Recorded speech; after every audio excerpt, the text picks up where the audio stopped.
Apple has removed a large number of applications from the China App Store, and this is very controversial, Will. You may look at that and say, hey, that's no big deal. You may look at that and say, doesn't that happen all the time?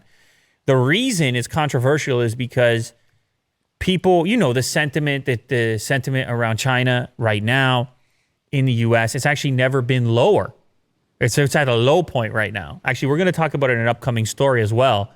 This is sentiment that's actually studied, where they're able to determine through analysis how the public's feeling about a particular foreign relationship. In the U.S., it's at a low point right now. Mm-hmm. So when you see one of the flagship U.S. brands like Apple interact with China in this type of way, people start to say, hey, why are you making your decisions based on the requirements, restrictions, or no, to just play the other side of it? There are regulatory bodies in any single place you want to do business, any country. Mm-hmm. And sometimes you have to modify your behavior in those places. Now, if those places align politically with the United States, it's less of a big deal. Right. But you start to make these compromises in places that don't politically align, and then people start to ask questions. So 30,000 apps, most of them games, were removed from the Chinese version of the Apple App Store.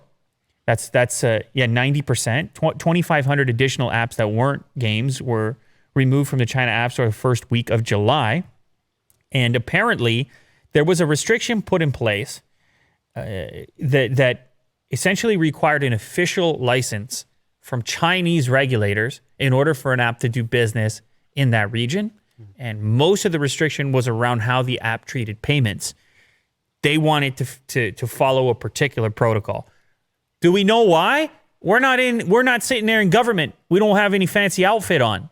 We don't know exactly why that's important, but we do know that there's a certain amount of control that the government likes to have over there. Mm-hmm. Certain amount of control. Every government likes to have some control, but there's a certain amount of control, then there's a certain amount of control.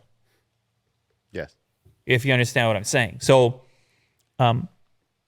we don't know exactly if we don't know if these apps are going to find a way around it. We don't know if they can meet the protocol and then come back online. But what we do know is Apple's taking heat for just, okay, whatever you say. Mm. These are apps that were okay one day, and then the next day over, they bent. That's the way it's being perceived, that they're bending to the Chinese rule. Mm-hmm. And so some people are saying, you know what, Apple? We don't like this. It's a boycott. They're saying, you know what, Apple? You should get out of China like everybody else. Mm. To be honest with you, it's a fair point. You don't have the Google Play Store there. Mm. You don't have, Facebook is not doing business there. Google is not doing business there. Mm-hmm. So some people feel, hey, why is Apple the one that gets the pass and they're doing this business over there? And they're modifying this app store to be suitable for that marketplace, a marketplace where, as I mentioned before, sentiment is at an all-time low, or at least a recent low.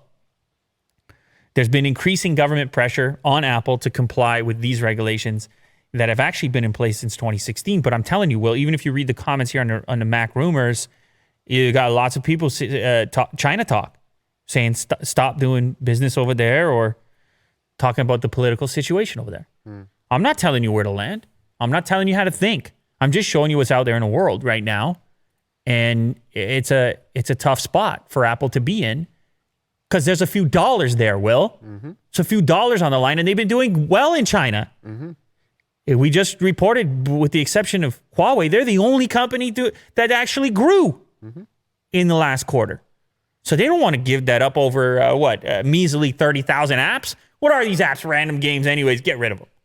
I mean, you might be upset if you're one of those app developers. But anyways, you tell me in the comments how you feel about it. Is that cool? Are you cool with Apple doing that? Or do you feel that they should put up a fight and make their own rules? I don't know what you think they're going to do.